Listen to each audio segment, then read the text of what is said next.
ஒரு ஆடு மேய்ஞ்சிக்கிட்டே இருந்துச்சு. அந்த ஆடு மேய்ஞ்சிக்கிட்டே இருக்கும்போது, ஆஹா! ஆற்றுக்கு அந்த சைடு பச்சை பச்சைன்னு புல் கிடக்குதே, இந்த பக்கம் இருந்து நம்ம மேயிறமேன்னு நினச்சி அந்த பக்கம் எப்படி போகிறது அப்படின்னு சொல்லி பார்த்துச்சு. ஆற்றுக்கு அந்த சைடு போய் புல் சாப்பிட போகலாம் அப்படின்னு நினைக்கும்போது, ஆற்றை கடந்து போகணும். ஒரு கட்டை கடந்தது. அந்த கட்டையில் அது ஆற்றை கடந்து போனோம்.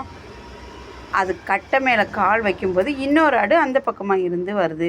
அப்போ இந்த ஆடு நினச்சிச்சு, ஐயோ அந்த ஆடு வருதே அப்படின்னு சொல்லும்போது, அந்த ஆடு நான் தான் முதல்ல வந்தேன், நான் தான் முதல்ல போவேன், நீ கீழே இறங்கிப்போன்னு சொல்லிச்சு.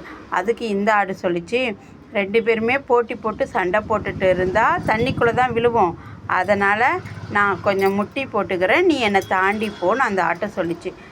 இந்த பக்கம் போகிற ஆடு முட்டி போட்டுக்கிச்சு, அந்த ஆடு இதை தாண்டி இந்த பக்கம் வந்துருச்சு.